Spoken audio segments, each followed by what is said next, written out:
Good morning students. उम्मीद करता हूँ आप सभी अच्छे होंगे। हम रीड कर रहे थे सेकंड चैप्टर कॉन्स्टिट्यूशनल डिज़ाइन। हम पहुँच चुके हैं पेज नंबर 25 पर। टॉपिक देखिए यहाँ पर। उससे पहले थोड़ा सा हम रिकॉल कर लेते हैं कि जो हमने पढ़ा है अभी तक। देखिए, कॉन्स्टिट्यूएंट असेंबली के बारे में हम पढ़ चुके हैं। ये कुछ मेंबर्स थे, इनके बारे में आपने जाना अच्छे से, और कि उन्होंने क्या क्या अपने व्यूज़ दिए थे, कौन किस पोस्ट पर था। Doctor B R. अम्बेडकर के बारे में हमने पढ़ा। उसके बाद आता है guiding values of the Indian constitution. तो इसमें हम पढ़ेंगे कि कौन सी फिलोसफी यहाँ पर काम कर रही है इंडियन कॉन्स्टिट्यूशन के लिए। कौन सी फिलोसफी, किस तरह का इंडिया जो है उसके अंदर कॉन्स्टिट्यूशन बनना चाहिए, कौन लोग हैं जो ऐसा सोच रहे हैं, कौन से लोग जो इंडिया के फ्यूचर को अच्छा बनाना चाहते हैं, यहाँ के लोगों को, यहाँ के सिटीजन्स को एक अच्छी व्यवस्था देना चाहते हैं, अच्छा लॉ देना चाहते हैं, कानून अच्छे बने लोगों के लिए, सभी को इक्वल राइट्स मिलें। तो देखिए इसमें the dream and the promise. अब ड्रीम क्या था, देखिए यहाँ पर एक जो मेन मेंबर है, वो कॉन्स्टिट्यूंट असेंबली के मेंबर तो नहीं थे, पर उनका बहुत ज़्यादा इफेक्ट रहा था कॉन्स्टिट्यूशन के ऊपर। Mahatma Gandhi, no doubt he was a philosopher. उन्होंने बहुत अच्छी बातें जो है वो लिखी, अपनी जो उनकी मैगजीन्स होती थी वो लिखते थे, वो डिमांड करते थे कि ऐसा इंडिया होना चाहिए, ऐसा भारत होना चाहिए। तो यहाँ पर देखिए, writing in his magazine young India 1931, very important. आप इसको याद रखें कि यंग इंडिया के राइटर कौन थे और ये कब लिखी गई थी, कि कॉन्स्टिट्यूशन कैसा होना चाहिए, उसके अंदर क्या क्या चीज़ें होनी चाहिए। उन्होंने यंग इंडिया के अंदर लिखा था, अपना एक ड्रीम जो है उन्होंने बताया था कि ऐसा होना चाहिए।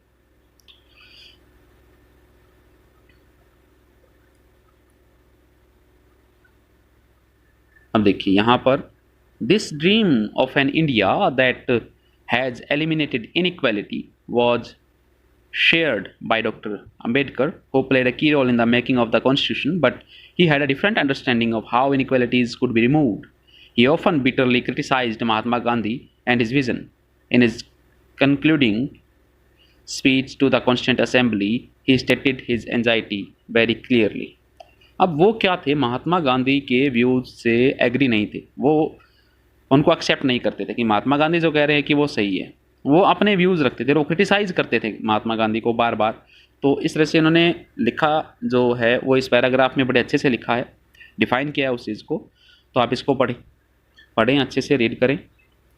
उसके बाद हम चलते हैं, यहाँ पर कुछ पिक्चर्स आपको शो की गई हैं, जैसा आपने पहले भी देखा था। बलदेव सिंह अकाली पार्टी पंजाब से बिलोंग करते थे और डिफेंस मिनिस्टर थे यूनियन कैबिनेट में बाद में। उसके बाद अगर हम बात करें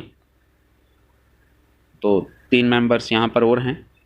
कन्हैया लाल मानिकलाल मुंशी हिस्ट्रियन थे, स्वतंत्र पार्टी के फाउंडर थे। भीमराव रामजी अम्बेडकर, इनके बारे में शायद बताने की ज़रूरत नहीं है। हाँ, इनके बारे में आप एक चीज़ याद रखिए कि founder of the Republican party of India, इसको याद रखें। मध्य प्रदेश में इनका बर्थ हुआ था। उसके बाद श्यामा प्रसाद मुखर्जी, तो ये हिंदू महासभा के एक एक्टिव मेंबर थे और इन्होंने भारतीय जनसंघ जो है वो बनाया था। उसके बाद यहाँ पर कुछ इम्पोर्टेंट कैरेक्टर्स और दिए गए हैं। जवाहरलाल नेहरू, हमारे first prime minister. Sarojini Naidu, governor of Uttar Pradesh, writer थी, पोइट थी, पॉलिटिकल एक्टिविस्ट थी। उसके बाद Somnath Lahiri, writer, editor, communist party के ये लीडर थे और वेस्ट बंगाल लेजिस्लेटिव असेंबली के मेंबर भी थे। उसके बाद अगर हम बात करें कि फ़िलोसफ़ी ऑफ द कॉन्स्टिट्यूशन, कि हमारा कॉन्स्टिट्यूशन जो है वो किस फ़िलोसफ़ी के ऊपर काम कर रहा है, कि उसके अंदर, उसके पीछे कौन सी फ़िलोसफ़ी है, किन्होंने अपने विचार इसके ऊपर दिए, क्या उनको आज हम फॉलो करते हैं या नहीं करते, वो चीज़ें हम इसके अंदर पढ़ेंगे। उसके बाद देखिए हम अपना कॉन्स्टिट्यूशन देख लेते हैं, सारी चीज़ें यहीं से क्लियर हो जाएंगी। ये प्रीएम्बल है। प्रीएम्बल होता है कि आपकी कॉन्स्टिट्यूशन जो है, आपका पूरा कॉन्स्टिट्यूशन जो है उसकी जो समरी है वो प्रीएम्बल में है।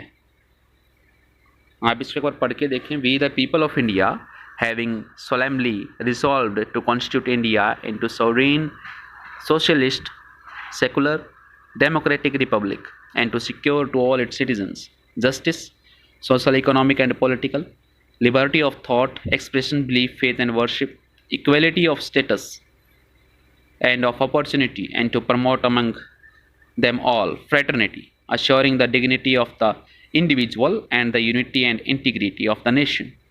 In our Constituent Assembly, this 26th day of November 1949, do hereby adopt, enact, and give to ourselves this Constitution. तो इसमें इन वर्ड्स के जो लिखे गए हैं, देखिए येलो कलर में जो लिखे गए हैं, इनको हाईलाइट किया गया है येलो कलर में। तो इनका मीनिंग क्या है ये देखिए यहाँ पर दिया गया है। सबसे पहले आपको बताया गया है कि we the people of India, उसके बाद सोवरीन का मीनिंग है सोशलिस्ट, सेकुलर, डेमोक्रेटिक। तो इन रूल्स को हम फॉलो करते हैं और ये सारे के सारे जो हैं ये प्रीएम्बल में लिखे गए हैं। ये देखिए ये सारी चीज़ें हमारी प्रीएम्बल में हैं और यही हमारे कॉन्स्टिट्यूशन में लिखा गया है, इसी को एक्सप्लेन किया गया है आगे। अब इम्पोर्टेंट चीज़ यहाँ पर देखने वाली क्या है, वो ये है सोशलिस्ट एंड सेकुलर। इसे 42 कॉन्स्टिट्यूशनल अमेंडमेंट के अकॉर्डिंग 1976 में ऐड किया गया था प्रीएम्बल के अंदर कॉन्स्टिट्यूशन में। बताए इंस्टीट्यूशनल डिज़ाइन, ये जो रूल्स बनाए गए हैं क्या सिर्फ रूल्स हैं, क्या इनको लिख कर छोड़ दिया गया है, क्या ऐसा है? नहीं, बिल्कुल भी नहीं है। कि जो हमारा कॉन्स्टिट्यूशन बनाया गया है उसमें जो रूल्स बनाए गए हैं उनको हमने अडॉप्ट किया है, उनको हम फॉलो करते हैं। ये कोई रिटन डॉक्यूमेंट्स नहीं है कि जिसको लिख कर छोड़ दिया गया हो। अब देखिए जो भी चीज़ हम टाइम के अकॉर्डिंग या लोगों के एस्पिरेशन के अकॉर्डिंग या जब भी सोसाइटी में कोई चेंज होता है तो हम ये नहीं कह सकते कि जो रूल्स हैं उनको चेंज नहीं किया जा सकता। कि हम कई बार क्या करते हैं, provisions to incorporate changes from time to time, कि जब भी हम कोई चेंज करते हैं कॉन्स्टिट्यूशन में पीपल के अकॉर्डिंग, सोसाइटी के अकॉर्डिंग, तो उसे कॉन्स्टिट्यूशनल अमेंडमेंट कहा जाता है। अगर हिंदी में हम इसको बोलें संविधान संशोधन। यानी कोई रूल मान लीजिए बनाया गया है कि अगर हम बात करें इक्वालिटी की, इक्वालिटी पर चलते हैं तो आजकल हम देखते हैं कि जो प्राइवेट हेल्थ फैसिलिटीज़ जो हैं, प्राइवेट हेल्थ फैसिलिटीज़ वो काफ़ी कॉस्टली हो गई हैं। अब हॉस्पिटल तो कोई भी डॉक्टर बना सकता है, जो जिसने डॉक्टरी की पढ़ाई की हो, जिसके पास डिग्री हो, डॉक्यूमेंट्स हो, परमिशन ले सकता है। अब गवर्नमेंट को अगर ये लगता है कि प्राइवेट जो हेल्थ फैसिलिटीज़ हैं, प्राइवेट हॉस्पिटल्स जो हैं वो बहुत ज़्यादा चार्ज कर रहे हैं एक जनरल पब्लिक को, तो गवर्नमेंट कॉन्स्टिट्यूशन में अमेंडमेंट करके प्राइवेट हेल्थ फैसिलिटीज़ को बैन भी कर सकती है। हाँ, ये कॉन्स्टिट्यूशनल अमेंडमेंट होता है, ये लोगों के अकॉर्डिंग चेंज इसके अंदर किया जाता है। कोई भी लॉ अगर बनाया जाता है, मान लीजिए वो फेवर में नहीं है लोगों के, तो उसको कॉन्स्टिट्यूशन में अमेंडमेंट करके उसको ठीक कर दिया जाएगा। तो ये था हमारा कॉन्स्टिट्यूशनल डिज़ाइन, इसको आप अच्छे से पढ़ें।